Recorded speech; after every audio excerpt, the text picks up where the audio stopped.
Sur la télévision Labari en ce jeudi 8 mai, merci d'être avec nous pour un point de l'actualité dont en voici le sommaire. Après avoir lancé les travaux de la boucle ferroviaire le 7 avril dernier, le président de la République, chef de l'État, est allé ce matin sur le chantier du tronçon Niamey-Dosso-Gaya. Un devoir de suivi sous les yeux de nos reporters et à suivre dans quelques instants. Exit Hama Amadou de la présidence de l'Assemblée nationale, c'est l'objectif de la majorité, mais ce ne serait pas chose aisée, nous a confié Dr Boubacar Amadou, constitutionnaliste. Vous l'entendrez dans ce journal. Après le sommaire, les détails, mesdames, messieurs, bonsoir et bienvenue au journal. Nous l'annoncions en titre, le président de la République, chef de l'État, s'est plié ce matin à un devoir de suivi en se rendant sur le chantier de construction de la ligne ferroviaire Niamey-Dosso-Gaya. Sur place, il a beaucoup échangé avec les responsables, pris connaissance du degré d'avancement de travaux.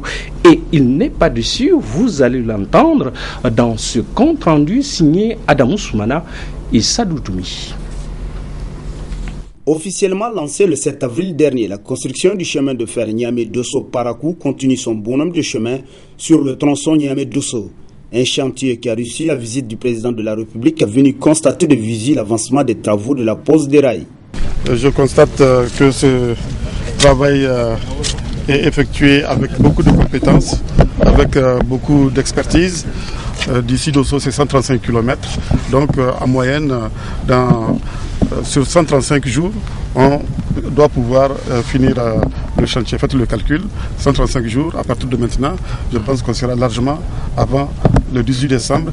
Et par conséquent, j'ai l'espoir que la promesse qui est faite, qu'on puisse se rendre à Dosso le 18 décembre en train pour fêter le 56e anniversaire de la République, cette promesse sera tenue. Au cours de cette visite, le président Issoufou Mahamadou a reçu d'amples explications sur l'exécution de ce chantier qui lui tient à cœur. Donc actuellement, on est sur le terre-plein central de la RN1 dans Niamey.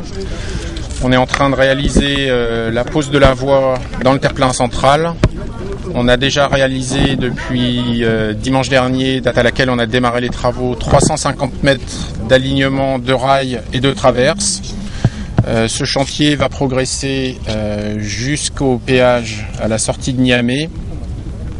Et en parallèle de ça, dès qu'on va avoir un tronçon suffisamment long, on va commencer à ballaster les voies et à régler finement les rails. Alors pour l'instant, il n'y a pas de difficulté majeure. Les services de l'État nous aident au quotidien pour surmonter toutes les petites problématiques que l'on peut rencontrer. Aujourd'hui, la vitesse de pose est de l'ordre de 200 mètres par jour.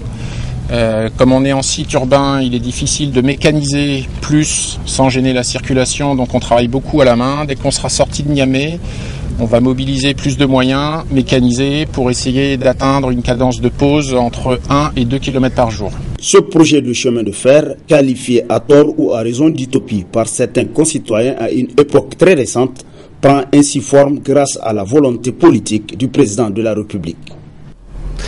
Vivement le 18 décembre, Adamou Soumana. À l'Assemblée nationale, la volonté, l'objectif de la majorité s'affiche et ne fait plus l'ombre d'un doute. Elle veut le départ du président de l'institution, Hama Amadou. Elle l'a martelé hier au cours d'une déclaration.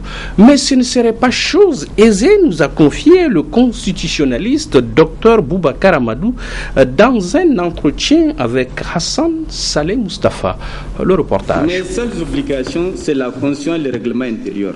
Faire partir Hama Amadou de son perchoir, c'est le seul objectif de la majorité parlementaire. Une intention affichée hier dans une déclaration du groupe parlementaire de la majorité élargie aux députés de l'opposition. Nous, députés auteurs de la présente déclaration, décidons de saisir la Cour constitutionnelle pour qu'elle constate que le député Hama Amadou a violé les articles 89, 127, 134 de la Constitution et qu'à ce titre, il ne saurait continuer à occuper impunément le fauteuil de président de l'Assemblée nationale. Cependant, pour débarquer Hama Amadou, il n'y a que deux moyens. La motion de défiance ou la dissolution de l'Assemblée nationale, estime Soumana Sanda du bureau politique national du parti Lumana. En dehors de ce deux moyen constitutionnel, aucune autre forme, et là je le souligne avec force, aucune autre forme ne saurait être acceptée. Et là, nous sommes engagés et déterminés jusqu'à la mort sur le faux. Ça aussi, je le souligne avec force. Il n'est pas question que parce que la tête de Hama Amadou ne revient pas à certains, parce que des gens comme le ministre de l'Intérieur, Massoud Hassoumi, ont décidé de créer toutes les conditions pour qu'il soit inopérant en 2016, veuille nous conduire sur cette voie. Nous comprenons maintenant que c'est de manière concertée que Massoud Hassoumi, ministre de l'Intérieur, a retenu ses propos sur les antennes de RFI. À défaut de la motion de défiance ou de la dissolution de l'Assemblée nationale, Hama Amadou restera sur son fauteuil conformément à l'article 89 de la Constitution qui dit que le président de l'Assemblée nationale est élu pour la durée de la législature. Débarquer le président de l'Assemblée nationale par tout autre moyen est anticonstitutionnel, déclare le constitutionnaliste et demande à la Cour d'être juste. Sur le plan juridique, c'est la seule possibilité aujourd'hui qu'il y a de démettre, j'ai bien de démettre le président de l'Assemblée nationale de son perchoir. Sinon, autrement, du point de vue juridique, il y a d'autres mécanismes, effectivement. Si on veut que le président de l'Assemblée nationale ne soit plus président de l'Assemblée nationale aujourd'hui, le président de la République a la prérogative constitutionnelle de dissoudre l'Assemblée nationale. Et là, au-delà du président de l'Assemblée nationale, c'est tous les députés qui vont perdre leur siège. En dehors de ça, il n'y a aucune possibilité sur le plan juridique de démettre, de destituer le président de l'Assemblée nationale. La constitution de la 7e République n'en a pas prévu. Et la Cour constitutionnelle du Niger doit prendre son rendez-vous avec l'histoire pour marquer vraiment la vie politique et sociale dans notre pays de façon magistrale en rendant un arrêt vraiment qui va permettre de débloquer la situation sur le plan juridique. Parce que le rôle de la Cour constitutionnelle également, c'est la régulation des crises politiques et institutionnelles. Et aujourd'hui, voilà une situation de fait qui est là. Et à l'avenir, si la Cour va rendre des arrêts, puisqu'on a vu les interprétations tendancieuses auxquelles a donné lieu l'arrêt de la Cour constitutionnelle, où chacun tire la couverture et vraiment de son côté, la Cour doit rendre ces arrêts de façon claire et intelligible, de telle sorte qu'il ne prête plus à interprétation tendancieuse ou à ambiguïté, et que je pense que les uns et les autres vont respecter la Cour lorsqu'elle aura elle-même rendu sa décision dans le respect de la Constitution et de la loi organique qui lui confère elle-même ses propres attributions. Le président de l'Assemblée nationale gêne le régime en place depuis le retrait de son parti Lumana de la mouvance présidentielle en août dernier. Nous voilà éclairés. La réponse des groupes parlementaires ARN et Lumana ne s'est pas fait attendre.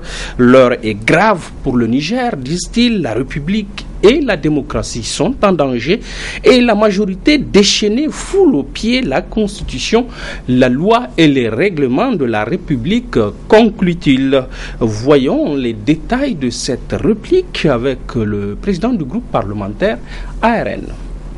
Hier, la majorité parlementaire a rendu publique une déclaration extrêmement préoccupante, puisque d'abord cette déclaration est fondée sur des faits totalement inexacts.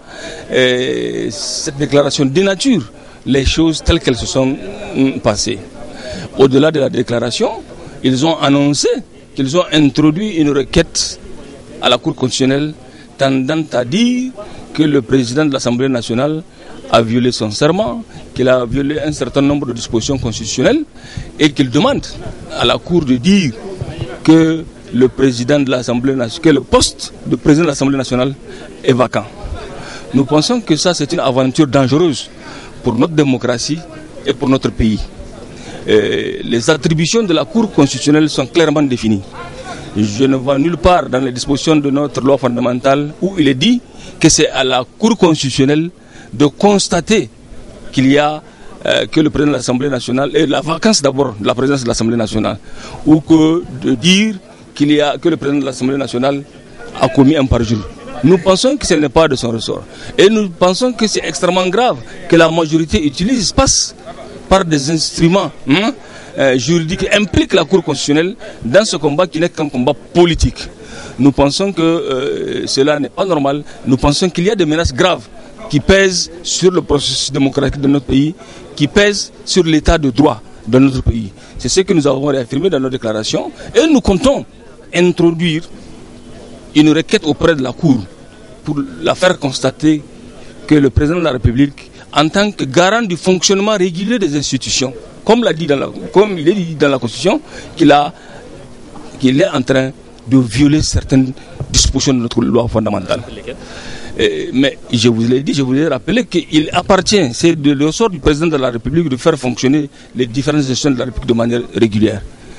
Et c'est du ressort de la République lorsque il y a une crise politique, une crise institutionnelle, effectivement, de créer les conditions effectivement, pour que la légalité l'emporte sur l'arbitraire. Au lieu de cela, nous assistons vraiment à une dérive autoritaire et autocratique par le seul fait d'atteindre des objectifs politiques. Nous le condamnons et nous souhaitons que la raison va le prévaloir et que, en tout cas, certaines juridictions ne vont pas entrer dans la danse pour, en tout cas, enterrer la démocratie. Ça, nous n'allons pas l'accepter.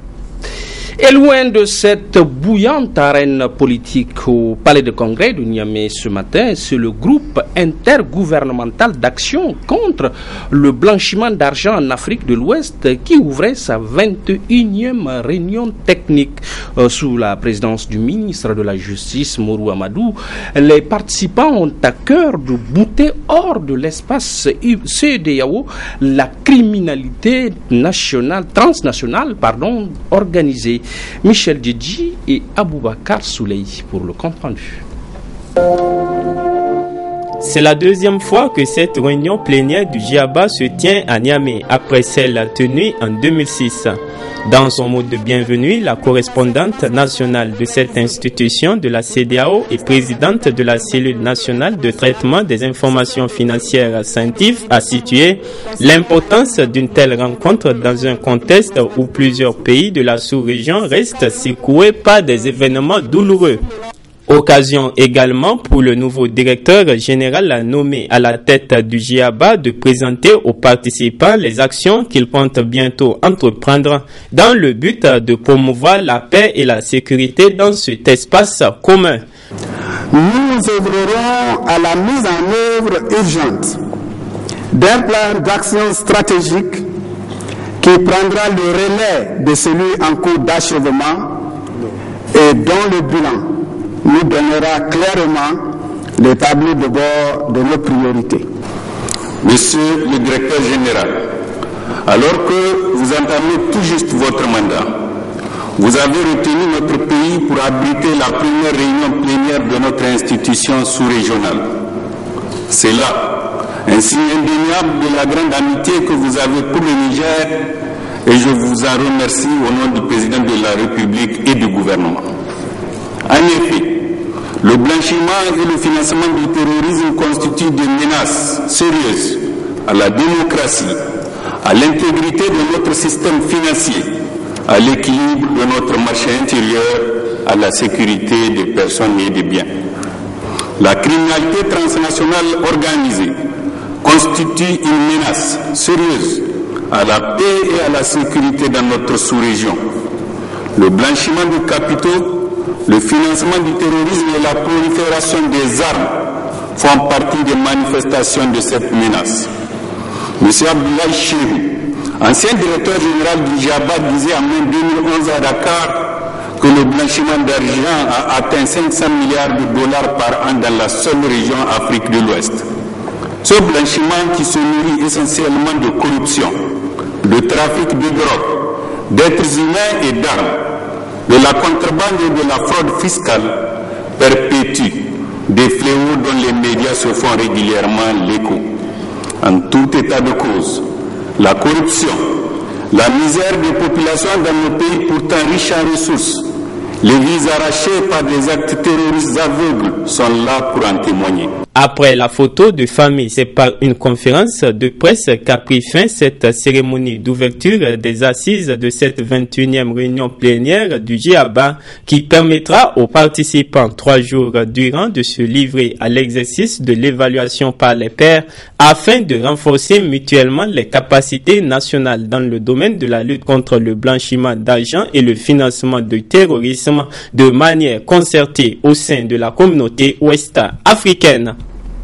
Et pour une cause, et pas des moindres, les organisations féminines, les structures de la société civile et les organisations de défense des droits de l'homme au Niger se mobilisent pour soutenir sans répit, disent-elles, les familles des lycéennes enlevées au Nigeria par Boko Haram. L'initiative est louable, me diriez-vous, et Hassan Saleh Mustafa nous fait le point de ce formidable appel de cœur. Nous l'écoutons. Plus de 200 lycéennes ont été enlevées récemment au Nigeria par des éléments de la secte islamique Boko Haram, laissant leur famille dans le désarroi. Un enlèvement condamné et qui a suscité des réactions des grandes puissances du monde. La France, les États-Unis, la Chine, la Grande-Bretagne ont affiché leur volonté d'aider les autorités nigérianes de retrouver ces adolescentes innocentes prises en otage en mi-avril. Au Niger, ce sont les organisations féminines, la société civile et les organisations de défense des droits de l'homme qui se sont mobilisées pour soutenir ces jeunes enlevés et leurs familles. Nous, en tant que femmes, en tant que mères, nous posons plusieurs questions. Comment dans un établissement scolaire, on peut venir prendre autant de filles, les faire sortir du pays, pratiquement, sans qu'il y ait une réaction quelconque. Ou alors, sans qu'il y ait, en tout cas, une manifestation qui permette aux gens de se réunir tout de suite pour essayer de bloquer peut-être le passage de ces filles-là. On a réfléchi à ce niveau-là, il y a un groupe qui a réfléchi, ils se sont dit il faut quand même qu'on manifeste non seulement notre mécontentement, mais et rappeler aussi à nos dirigeants qu'ils ont un rôle extrêmement important à jouer par rapport à la sécurisation de nos enfants, surtout des jeunes scolaires. Et nous savons très bien quel serait le sort réservé à ces jeunes filles-là. Une initiative saluée et soutenue par les jeunes filles scolaires du Niger qui restent de cœur avec leurs sœurs du Nigeria. Vraiment, ce n'est pas bon. Les filles, il faut libérer les filles. Moi aussi, je suis une fille. Donc, j'ai la douleur au fond de mon cœur. Donc, vraiment, le Niger, tous, le Nigeria, c'est nos voisins. Donc, il faut les aider. C'est pas très bien, quoi. Et qu'ils peuvent compter sur nous. Je vais faire tout mon possible aussi. Ils peuvent compter sur nous au Niger. Très touchée par ce rap des lycéennes au Nigeria, la présidente de l'association nigérienne de lutte contre la corruption ANLC adresse ce message aux autorités nigérianes. Ce que nous disons à l'endroit des autorités nigériennes, c'est qu'il faut qu'elles utilisent tous les moyens qui sont en leur possession pour retrouver ces filles-là. Qu'elles soient vivantes ou mortes, les parents ont besoin de voir ne serait-ce que la dépouille mortelle de leurs enfants. Et il faut de toute façon ratisser partout, il faut peut-être demander l'aide extérieure parce que le Nigeria n'a peut-être pas suffisamment de moyens pour pouvoir compte tenu de leur situation géographique, je veux dire de leur paysage géographique, mais il peut faire appel à d'autres puissances internationales qui peuvent identifier la localisation de ces filles-là et ramener ces filles dans leur foyer respectif. Qu'elles soient vivantes ou mortes, ce qui importe c'est qu'une mère et un père voient la dépouille au moment mortel de son enfant. Mais qu'on dise que les ont disparu comme ça, c'est quelque chose de pas acceptable au niveau des parents, particulièrement les mères que nous sommes. Un projet destiné à améliorer la sécurité dans les écoles du Nigeria a été dévoilé par le chargé de l'éducation de l'ONU. Un projet qui a eu l'aval des leaders économiques nigérians qui y ont fourni une contribution de 10 millions de dollars. Un pathétique cri de cœur. La coordination intersectorielle de lutte contre les IST, VIH-Sida est depuis ce matin un atelier de consultation sur une nouvelle stratégie d'accès aux antirétroviraux. Et un objectif au bout de cette démarche, éradiquer les infections liées au VIH-Sida d'ici 2020. Asmana China et Halidou Bourema nous en donnent les détails. Le Niger a réalisé des progrès considérables dans la lutte contre le VIH pour l'atteinte des objectifs du millénaire pour le développement à l'horizon 2015. Mais des défis énormes restent pour aller vers une réduction drastique de nouvelles infections. C'est ce qui justifie cet atelier sur le reciblage en matière d'accès aux antirétroviraux qui regroupe les principaux acteurs de la lutte contre le sida au niveau national. Au seuil donc de la date butoir, une accélération des interventions s'impose. C'est pour cela que des consensus sont nécessaires et utiles à tous les niveaux pour faciliter la gestion de ces défis récurrents. La maîtrise des défis permettra sûrement une meilleure prise en charge à tous ceux qui en ont besoin d'ici 2015 et de penser aux stratégies post-OMD. Nous sommes donc là ce matin pour démarrer ces processus de concertation. C'est donc l'occasion pour nous, acteurs de la lutte, de remercier et de féliciter Monsieur le vice-président du CNLS et ministre en charge du secteur essentiel qu'est la santé pour sa disponibilité constante qui montre un réel engagement et un leadership au plus haut niveau pour aller vers des résultats concrets. C'est donc ensemble que nous arriverons à faire en sorte que la question du VIH, malgré la faible prévalence obtenue, reste et demeure au cœur des priorités nationales au-delà de 2015 en vue de l'éradiquer en 2020. Les traitements antirétroviraux ont montré leur efficacité dans la lutte contre le VIH-Sida.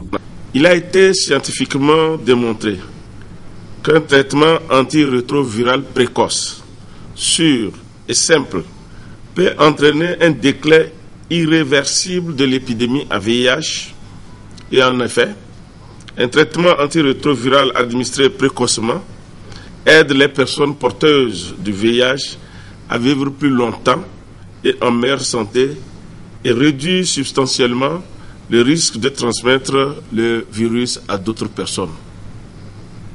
À titre illustratif, selon le rapport fin 2013, le nombre de décès dus au sida a été réduit de 2,3 millions en 2005 à 1,7 million en 2011 grâce au traitement antirétroviral. Procédant à l'ouverture des travaux de cet atelier, le ministre de la Santé publique a souligné les obstacles d'accès aux traitements antirétroviraux au Niger.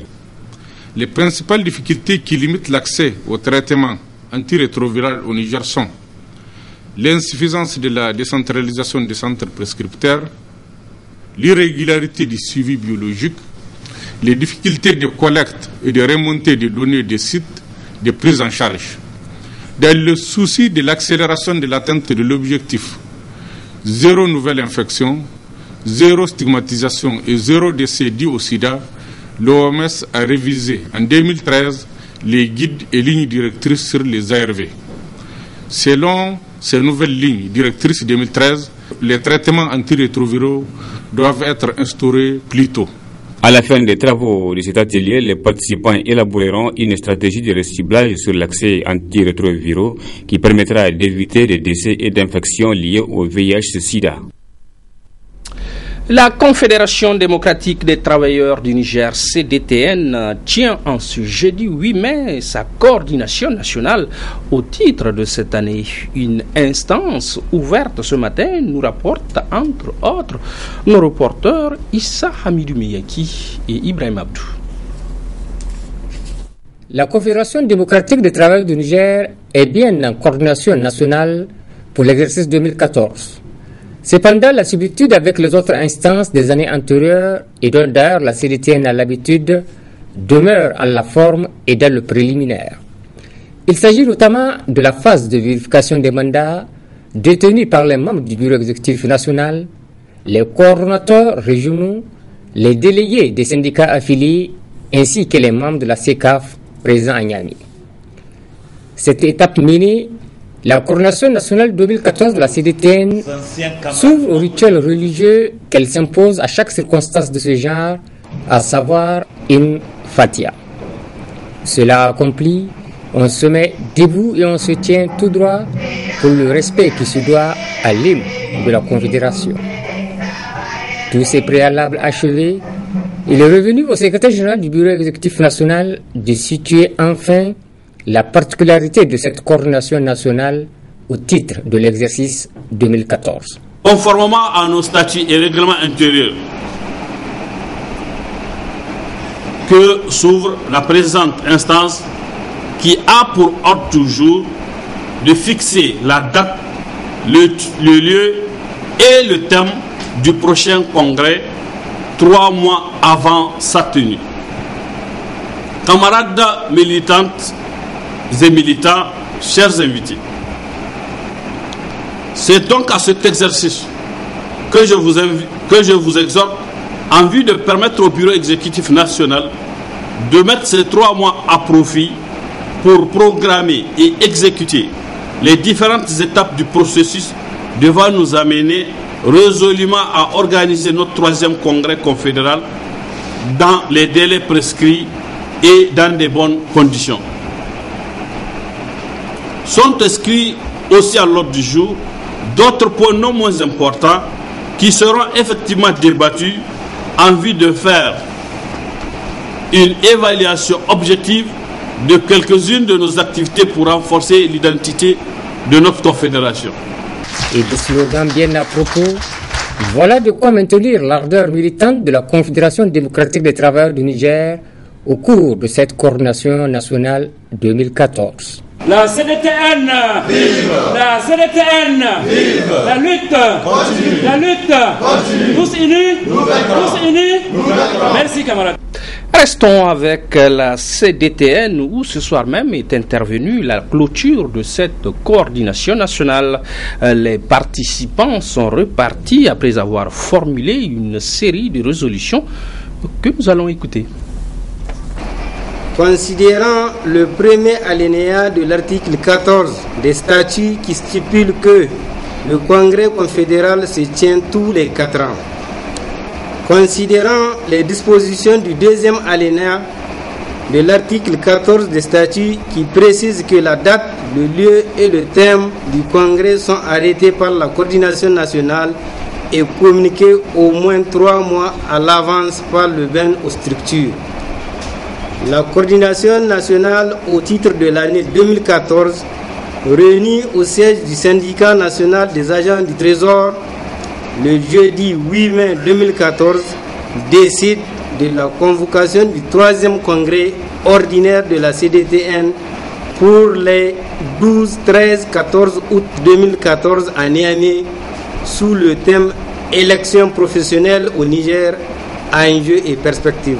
La coordination. Résolution numéro 2. Considérant la convocation du Congrès confédéral, considérant l'adoption du budget annuel de la CDTN le 25 décembre 2013, la coordination nationale au titre de l'année 2014, tenue au siège du SNAT le jeudi 8 mai 2014, adopte le budget pour l'organisation du 3e congrès de la CDTN conformément à son inscription dans le budget annuel. La coordination nationale. Motion de remerciement. La coordination nationale au titre de l'année 2014 adresse ses remerciements au syndicat national des agents du Trésor pour la mise à disposition de sa salle de conférence à l'occasion des différentes instances de la CDTN, la coordination nationale. Vous vous en êtes rendu compte, il s'agit d'un participant et non du ministre de la Santé publique. Toutes nos excuses. Enfin, le blocage à l'Assemblée nationale, la majorité qui veut et cherche l'éjection de Hama Amadou de son perchoir.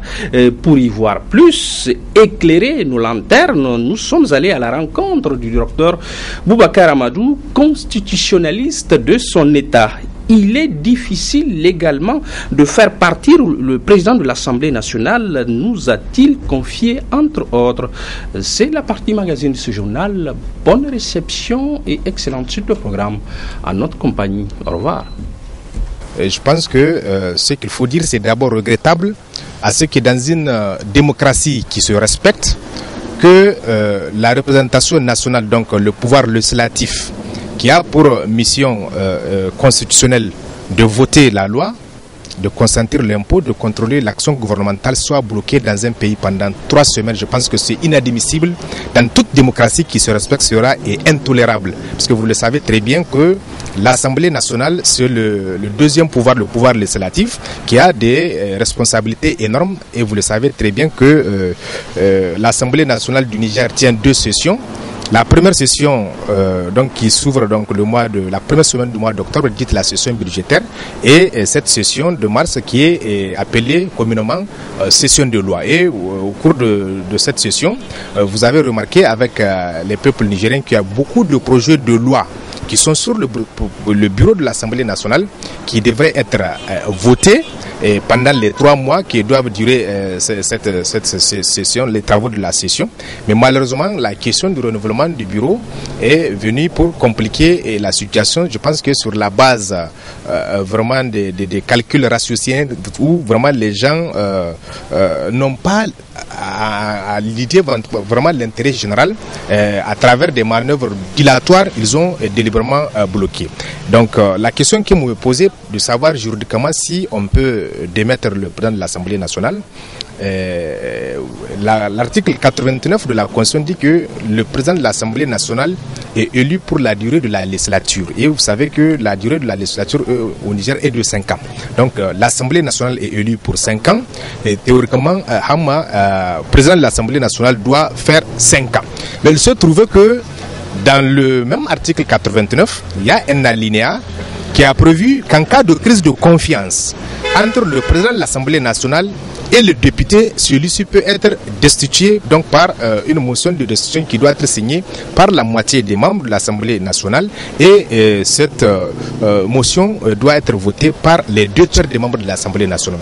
Sur le plan juridique, c'est la seule possibilité aujourd'hui qu'il y a de démettre, j'ai bien de démettre le président de l'Assemblée nationale de son perchoir. Sinon, autrement, du point de vue juridique, il y a d'autres mécanismes, effectivement.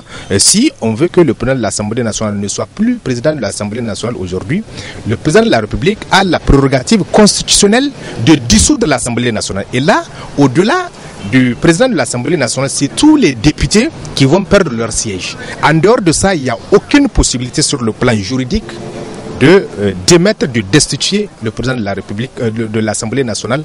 La Constitution de la 7e République n'en a pas prévu. Voilà. Donc je pense qu'il faut que ça soit très clair. Aujourd'hui, la majorité parlementaire, effectivement, je suis avec beaucoup d'intérêt sa déclaration à travers laquelle elle dit avoir saisi la Cour constitutionnelle au fin de constater la vacance du poste du président de l'Assemblée nationale. Et semble-t-il, il aurait refusé donc de conduire les travaux de l'Assemblée nationale et qu'il aurait violé le dernier arrêt, donc l'arrêt 004 du 2 mai que la Cour constitutionnelle a rendu. Donc je pense que la Cour n'a pas pour attribuer de constater la vacance par comment. Je ne comprends pas la vacance par comment. Est-ce que réellement le président de l'Assemblée nationale a délibérément refusé de venir diriger les travaux ou bien il s'est posé un problème quelque part, puisque aujourd'hui s'il y a blocage, c'est toute l'institution qui est responsable du blocage de l'Assemblée nationale. Je pense qu'à ce niveau, la Cour a une lourde responsabilité. Elle doit jouer par ce temps qui court un rôle extrêmement important dans la stabilité politique et sociale dans notre pays. Et je pense que la Cour ne va pas quand même se laisser influencer pour l'amener à déjà à faire en tout cas quelque chose qui risque de mettre le feu au tissu social qui est déjà vraiment délétère. Je pense que la Cour doit se limiter uniquement à l'exercice de ses attributions constitutionnelles. Déjà, je l'ai dit sur d'autres chaînes, que l'arrêt que la Cour constitutionnelle a rendu n'a pas réglé le problème. La preuve aujourd'hui, la situation est bloquée et même compliquée davantage avant que l'arrêt n'intervienne. Le juge constitutionnel, le juge de paix, comme le dit Stéphane Bol, aurait dû aider le peuple nigérien à régler ce problème, cette crise institutionnelle que nous sommes en train de vivre, si on ne prend garde, qui risque de bloquer tout le pays. Et je pense que la Cour constitutionnelle du Niger doit prendre son rendez-vous avec l'histoire pour marquer vraiment la vie politique et sociale dans notre pays de façon magistrale en rendant un arrêt vraiment qui va permettre de débloquer la situation sur le plan juridique. Parce que le rôle de la Cour constitutionnelle également, c'est la régulation des crises et politiques et institutionnelles. Et aujourd'hui, voilà une situation de fait qui est là. Et à l'avenir, si la Cour va rendre des arrêts, puisqu'on a vu les interprétations tendancieuses auxquelles a donné lieu l'arrêt de la Cour constitutionnelle, où chacun tire la couverture vraiment de son côté, la Cour doit rendre ses arrêts de façon claire et intelligible, de telle sorte qu'il ne prête plus à interprétation tendancieuse ou à ambiguïté, et que je pense que les uns et les autres vont respecter la Cour lorsqu'elle aura elle-même rendu sa décision dans le respect de la Constitution et de la loi organique qui lui confère elle-même ses propres attributions. Et aujourd'hui, je pense que la Cour ne doit pas se laisser influencer par qui que ce soit. Il faut que la Cour se dise qu'elle est indépendante, elle a un mandat renouvelable de 6 ans et que les gens ont prêté serment vraiment de dire le droit constitutionnel, rien que le droit constitutionnel et tout le droit constitutionnel. Je pense qu'aujourd'hui, les gens ne doivent rien craindre. La Cour constitutionnelle, elle est indépendante. Les conseils à la Cour constitutionnelle sont indépendants. Ils n'ont pas, comme Robert Badinter l'a dit en France, quand il a été élu, nommé par le président François Mitterrand comme président du Conseil constitutionnel, il dit que, monsieur le président et cher ami, sachez à partir d'aujourd'hui, j'ai un devoir d'ingratitude vis-à-vis de vous. Donc je pense qu'il ne faut pas que les membres de la Cour constitutionnelle sentent que comme s'ils sont redevables de leur poste pour ceux qui sont nommés à X ou à Y ou pour d'autres qui sont élus. À partir du moment où ils sont élus régulièrement et ils sont membres de la Cour constitutionnelle, ils ont une seule mission, celle de dire le droit constitutionnel au plus grand bonheur du peuple nigérien et assurer la stabilité et le respect vraiment de la Constitution, et pour que le Niger puisse vraiment connaître la stabilité nécessaire à son développement comme les autres pays. J'interpelle vraiment une fois encore la Cour constitutionnelle pour que dans un sursaut patriotique, vraiment qu'elle prenne part, vraiment comme je l'ai dit, vraiment qu'elle marque vraiment son temps, comme la Cour basée a eu à le faire, qui a marqué l'histoire. Je pense que la Cour constitutionnelle de la 7e République devrait aussi réussir son rendez-vous avec l'histoire en rendant un arrêt qui va enfin débloquer vraiment cette situation de crise politique et institutionnelle sans précédent que le Niger est en train de connaître, en tout cas au niveau de l'Assemblée nationale. Je pense que, docteur, cette situation à l'Assemblée nationale, la solution n'est pas juridique mais plutôt politique. Nous l'avions dit également et au cours des débats où nous avons demandé au président de la République, qui est le garant de l'unité nationale et le garant du fonctionnement régulier du pouvoir public et de la continuité de l'État, de prendre la mesure de la situation pour convoquer le Conseil de la République, qui est cet organe constitutionnel qui est prévu par la Constitution à son article 69 pour résoudre et prévenir les crises politiques et institutionnelles de façon consensuelle. Et l'avantage de cette institution constitutionnelle, c'est qu'elle regroupe les anciens chefs d'État qui ont, et présidents de la République, qui ont exercé les plus hautes responsabilités dans ce pays, au-delà du président de la République, du Premier ministre, du président de l'Assemblée nationale et du chef de file de l'opposition. Donc je pense que c'est un problème qui doit être résolu au niveau vraiment de cette instance pour pouvoir stopper la descente aux enchères dans notre pays. Et je pense que l'heure est extrêmement grave, de requête en requête à la Cour, où les gens posent des questions et très passionnés qui ne relèvent même pas d'ailleurs de la compétence de la Cour. Si on dit à la Cour de trancher, je pense que certainement que quand la Cour va dire que non, telle question ne relève pas de ma compétence ou je peux pas, les gens vont penser que la Cour vraiment à un certain moment n'a pas dit le droit, ou bien il est de l'autre côté de X ou de Y. Donc je pense que la Cour constitutionnelle a une lourde responsabilité dans la pacification du jeu politique actuel dans notre pays, et par conséquent il faut qu'elle fasse preuve de sagesse, puisque dans d'autres pays on les appelle les sages, les membres de la Cour constitutionnelle. Je pense que j'en appelle à cette sagesse de la Cour constitutionnelle, et pour qu'elle puisse vraiment, et à travers son génie, son ingénierie constitutionnelle, et qu'elle puisse vraiment aider